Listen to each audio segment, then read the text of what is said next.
Agosto é o mês da visibilidade lésbica e eu não ia deixar de fazer um vídeo sobre o assunto. Só que eu não sou uma lésbica. Então eu trouxe aqui uma convidada que ela tá na internet. Eu nem vou dizer que ela tá desde que tudo era mato, porque ela chegou, ela teve que plantar o mato pra tudo ser mato, e aí as outras pessoas chegarem. Jéssica Tawane. Olá, tudo bem? Cara, sabe o que é o mais legal de agosto? É que não é só visibilidade lésbica, é o mês do orgulho lésbico também. Então a gente tem essa dobradinha de datas. Ah, eu não sabia dessas duas. É, o mês todo, assim, pra sapatonas, entendeu? Muito bom. Muito legal participar daqui, obrigada pelo convite. Estou muito feliz e vamos espalhar a mensagem sapatônica pra essa internet. Eu que agradeço, querida. E hoje o que a gente vai fazer aqui? A gente separou 5 coisas que as lésbicas querem que as outras pessoas da comunidade LGBT saibam. A gente sabe que as lésbicas muitas vezes são invisibilizadas e que também tem algumas ideias erradas, mas também tem algumas coisas das lésbicas que as próprias lésbicas precisam prestar atenção. Então a gente vai botar esse rolê aqui para vocês pensarem no assunto, para a gente conversar junto. E a Jéssica propôs aqui essas 5 coisas. Vamos começar? Olá, meu nome é Renan Wilbert, seja muito bem-vinda, muito bem-vindo ao meu canal. Se é seu primeiro vídeo por aqui, não deixa de se inscrever no botãozinho aqui embaixo e não deixa de se inscrever no canal da Jéssica, né, Jéssica? Sim, o canal Jéssica Tawane. E tô aqui também, me siga no Instagram, @jtawane. Podia ser @xotatawane, né?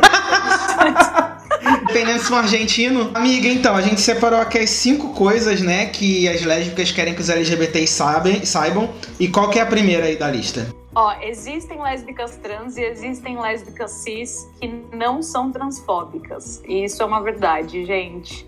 A gente precisa começar a entender que a gente não pode resumir as pessoas pelas suas genitálias. Isso é uma coisa transfóbica. E eu já participei do movimento lésbico organizado daqui de São Paulo, de onde eu moro, e já deu muita treta por causa de transfobia. Eu já vi mulheres transexuais que são lésbicas sofrendo na mão de lésbicas cis, e isso é um absurdo porque a gente faz parte da mesma comunidade. E eu acho que nada justifica a transfobia, sabe? Assim como nada justifica a lesbofobia. Então, aí as lésbicas vão falar assim, que as lésbicas transfóbicas vão falar, poxa, mas a socialização, né? Ai, as mulheres transexuais são socializadas como homem. Mentira, não são. Exatamente. Mulheres transexuais são socializadas enquanto mulheres transexuais. Elas não correspondem àquele corpo, não correspondem àquele gênero. É uma socialização completamente diferente do que de um homem cis. Então não existe argumento, não existe contra-argumento sobre essa questão. Só existe a aceitação. A gente tem que começar a aceitar as mulheres transexuais lésbicas dentro do movimento e não importa a genitália. Isso é uma questão de preconceito mesmo que algumas lésbicas têm, mas não é a maioria, pelo menos, viu? Sim. Porque existe gente preconceituosa em todas as classes, dentro do movimento LGBT, e nas lésbicas a maioria que eu conheço não são transfóbicas, pelo menos isso. E tem uma coisa que as pessoas falam, mas eu não gosto de pinto, não gosto de... Então, gente, é uma parte do corpo que não resume todo mundo. Tem gente, por exemplo, que não gosta de pé, o que não significa que só vai namorar pessoas que não têm pé. Existe um corpo inteiro da pessoa pra você se relacionar. Não, e sem contar que assim, eu sempre me apaixono pela pessoa, né? A não ser que você esteja, sei lá, num aplicativo de pegação e receba primeiro uma nude, e aí se apaixona primeiro pela genitália, mas eu não conheço esses casos, que a pessoa se apaixona primeiro pela genitália e depois pela pessoa. Então a gente se apaixona por um indivíduo e existem todas as complexidades do ser humano dentro das pessoas transexuais também. Essa questão é uma questão muito cara pra mim, Renan, porque eu tenho um irmão que é homem trans e eu acompanho assim a transição dele desde quando ele saiu do armário e foi muito problemático. Aqui em casa meu pai teve muito mais facilidade de me aceitar e não consegue aceitar ele. Então é uma questão assim, o buraco é muito mais embaixo. Então eu acho que a gente tem realmente que ecoar as vozes das pessoas transexuais. E uma mulher lésbica que é cis, que namora uma mulher lésbica trans, ela ainda é lésbica. O fato da namorada dela ser trans, operado ou não, né, não muda a sexualidade de ninguém. De maneira alguma. Sem contar que assim, eu tenho problema com falo, gente. Tem tanta lésbica que fala isso. mas que usa aquele consolo, né? Aí consolo é péssimo, né? É uma palavra péssima. Mas usa aquele dildo ali em formato do quê? Entendeu? Exatamente. Então, assim, às vezes a pessoa rola até uma hipocrisia ali. Então, eu acho que é muito mais uma questão da gente ter incrustado esse preconceito em vez de realmente ser, sabe, uma coisa que a gente deve levar à frente. Vamos pra segunda? Diga aí. Olha só, galera, existem mulheres entre LGBTs e nós não somos coadjuvantes dessa luta, tá bom? Exatamente. E aí, quando a gente tá falando mulheres entre LGBTs, tem as lésbicas, a gente tá falando aqui mais das lésbicas nesse vídeo, mas existem mulheres bissexuais, mulheres trans, existem mulheres pansexuais, mulheres assexuais, né, Jéssica? Sim, exatamente.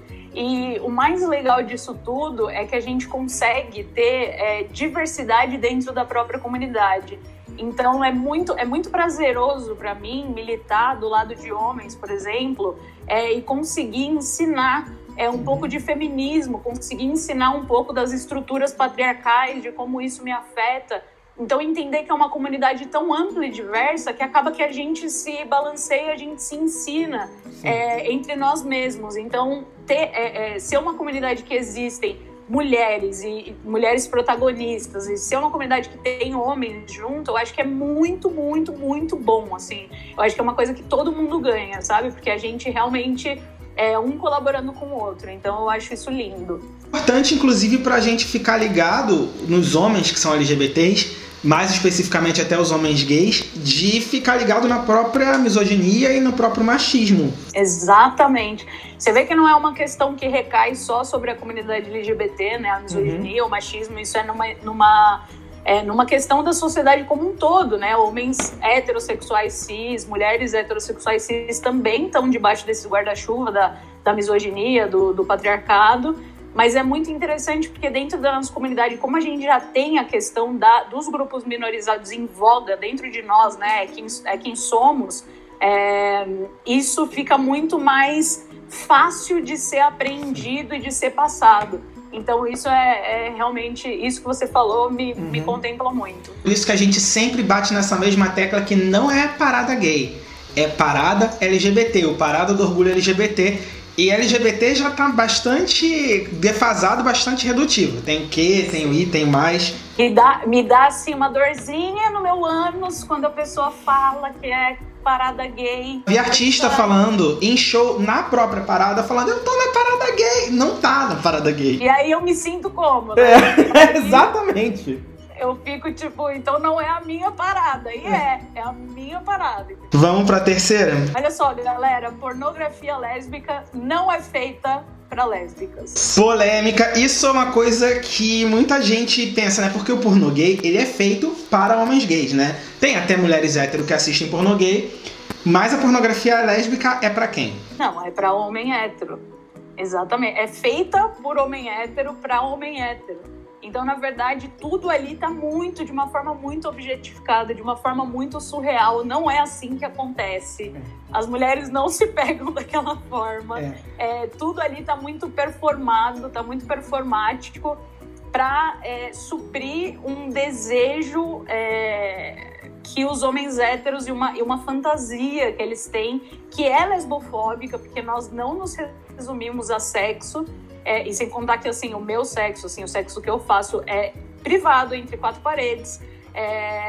Não quero que fiquem imaginando sobre isso, né? E nenhuma mulher lésbica quer.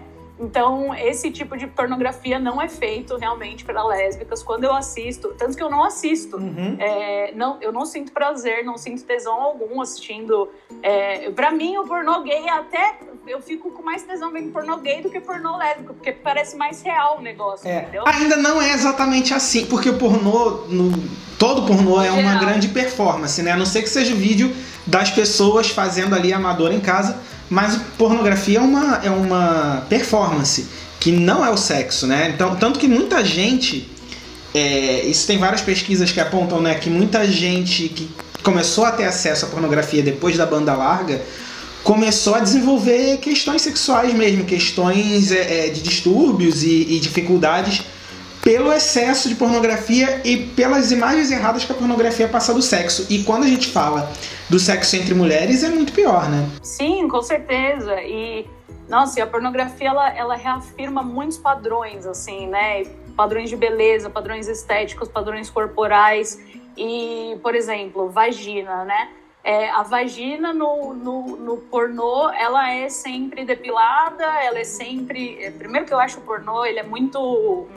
Ele tem uma característica muito pedófila, assim, que eu não gosto. As mulheres sempre são muito parecidas com adolescentes. Sim. Isso já me dá uma agonia que eu fico desesperada e não consigo assistir. Então, tudo ali é muito fake, sabe?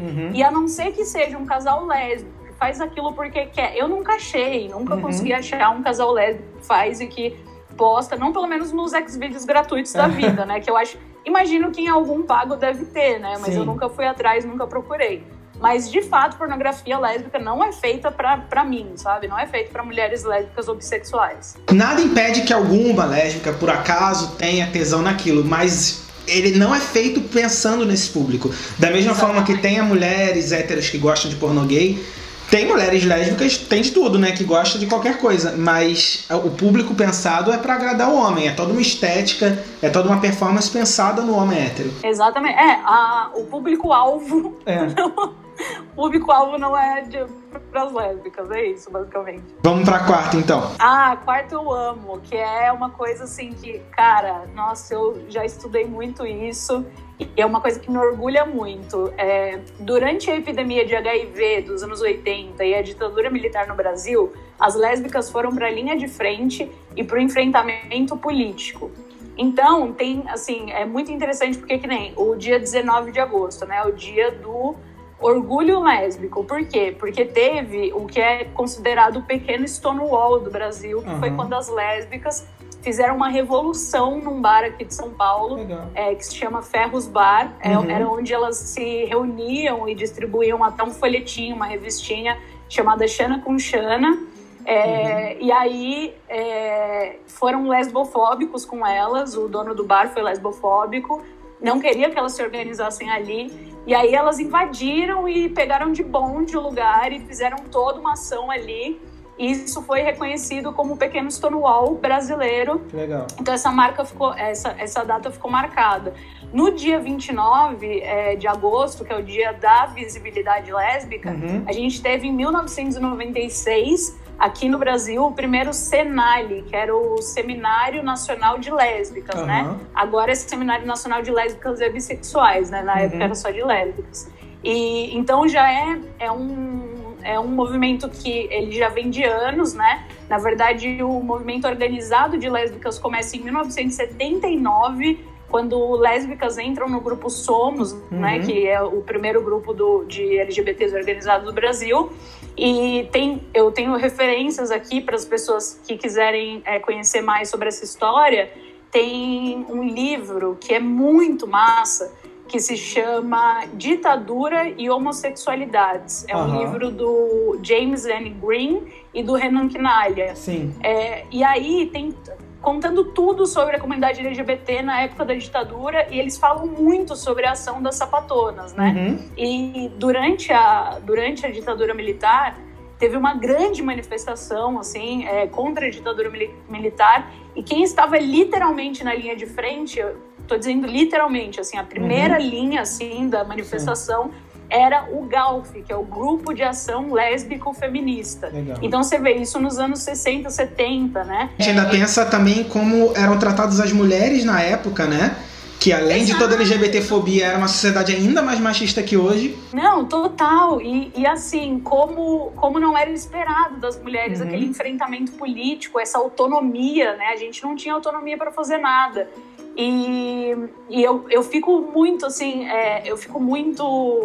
eu me sinto muito representada, eu fico muito feliz dessa história, disso tudo ter acontecido, porque isso foi por mim, sabe? Sim. Isso, nós lésbicas hoje que estamos aqui na internet dando a cara a tapa, botando a cara no sol, a gente está fazendo isso por consequência dessa luta, dessa ação que teve, sabe?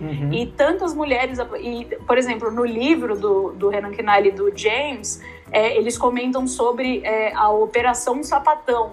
Então, a polícia da ditadura, né, saía para prender sapatona mesmo, porque era repressão, não podia ter sapatão. Então eles sabiam onde elas estavam organizadas e o nome da operação policial tinha esse nome, Operação Sapatão. Então quem tiver interesse de saber essa história, e é muito legal, eles têm um livro também que se chama A História do Movimento LGBT no Brasil. Eu tenho esse. Consegue achar na internet para comprar e tal. Todos os livros que a gente está recomendando aqui vão ter o link aqui embaixo para você conseguir comprar lá na Amazon. Se o que não tiver na Amazon vai ter link para outro lugar. E sobre os anos 80 e o HIV, tem um filme muito legal, que foi um filme produzido pelo Brad Pitt, inclusive. Foi dirigido pelo Ryan Murphy. Tem o Mark Ruffalo, tem a Julia Roberts no elenco, tem o Jim Parsons, que se chama The Normal Heart. Eles não traduziram para o português, né? Mas na tradução seria O Coração Normal, que fala justamente sobre a epidemia, lá em Nova York, né?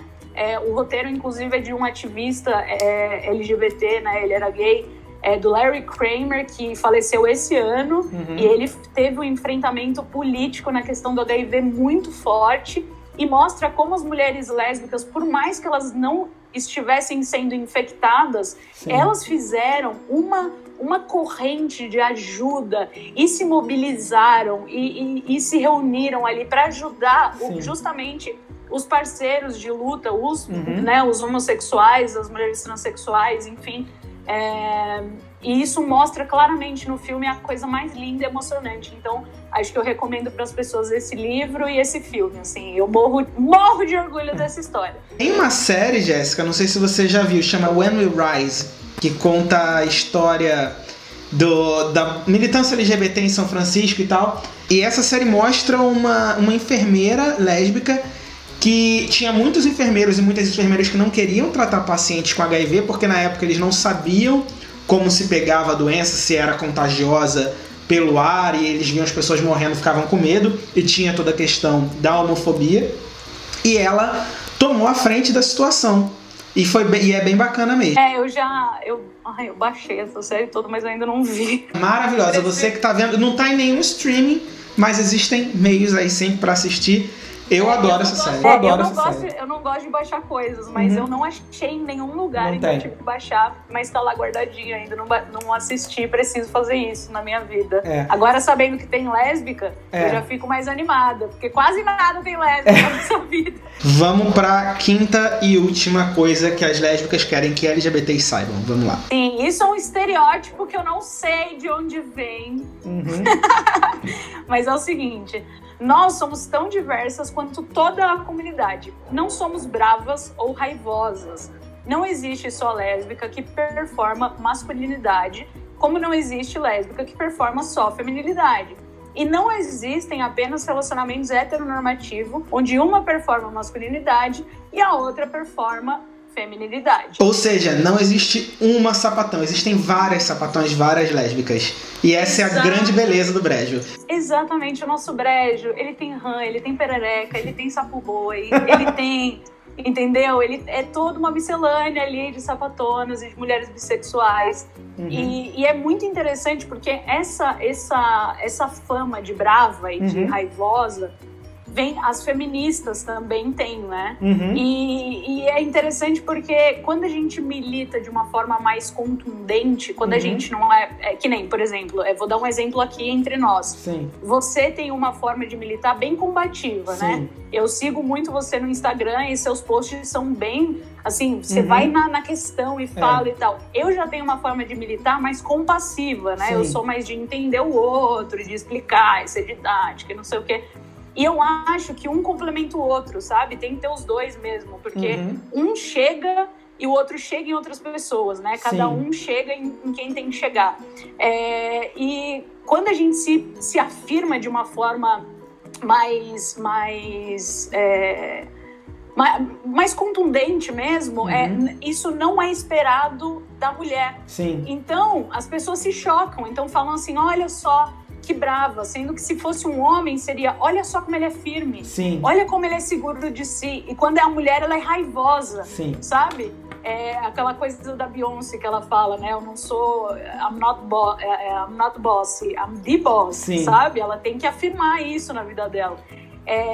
E também sobre performar, né? As expressões de gênero. Então as pessoas pensam, você é lésbica, então você vai cortar o cabelo, que nem eu, você vai andar, você não vai pôr vestido, não vai pôr saia, sendo que é mentira. Tem um monte de mulher lésbica que se maquia, que usa saia, usa vestido. E tem mulher hétero que não performa também toda essa feminilidade. Tem mulher lésbica que realmente, que nem eu, performa mais a masculinidade, né? Eu é aquela coisa, aqui o teste é o teste do olho. Bateu o olho já sabe que eu sou sapatão, entendeu? Não tem como dizer que não. E é muito interessante entender que os casais não reproduzem mesmo só essa heteronormatividade de ser uma mais masculina, a outra mais feminina e achar que uma ocupa o papel de homem e outra ocupa o papel de mulher. Isso, na verdade, é um casal hétero. Sim. As duas ocupam o papel de mulher, né? E é interessante, Renan, porque as pessoas me olham e acham que eu sou assim, por eu ter essa aparência, né? As pessoas acham que eu sou, tipo, a brava, que é a pá do relacionamento. E eu sou uma manteiga derretida. Eu sou a que pede colo, entendeu? Eu sou a sensível, eu sou a que choro. Eu sou a que é considerada, num termo bem machista, assim, a menininha, entende? E aí, o que isso tem a ver com a minha aparência, sabe? Não tem nada a ver. Então, isso mostra mais uma vez o quanto a comunidade lésbica e bissexual é diversa. Sim. E isso é lindo. E falar que, assim, essa questão da raiva, se eventualmente, ou até se em grande parte do tempo, uma pessoa militante tá com raiva, geralmente tem razão pra tá, porque a gente vive num país extremamente lesbofóbico, num país extremamente machista, e que ficar com raiva é quase esperado, né? Estranho seria não ter raiva. Tem algumas pessoas que conseguem sublimar e até ter que é uma questão de saúde também, ter momentos felizes, não ficar sempre irritado, mas tem gente que é mais irritada mesmo e super tem motivo pra isso. Muito. Você sabe que eu comecei quando eu criei o canal das Bi, isso foi em 2012, né? Faz 8 anos. Sim. E eu não entendia sobre comunidade LGBT, não entendia sobre feminismo, não entendia sobre grupos minorizados.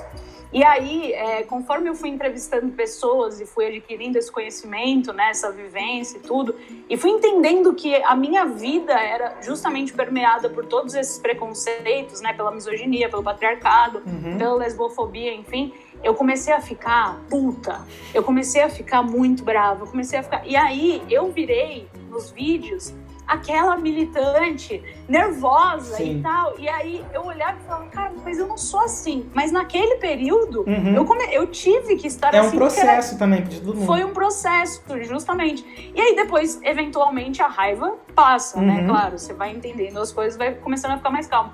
Mas eu acho também que vem muito tem gente que isso nunca vai passar porque é o jeito da pessoa também. E não tem jeito certo ou errado de ser militante. Existe ser militante, entende? Exatamente. É isso. E o que você falou também da diversidade que existe, e isso até uma discussão entre as lésbicas, que também existe lésbica gorda e lésbica magra, lésbica preta, lésbica branca, lésbica indígena, lésbica com deficiência, e é um rolê até pra dentro da comunidade lésbica lutar pela visibilidade de todas, né? Sim, o que todos os grupos minorizados que a gente tem na sociedade, a gente tem dentro da classe lésbica.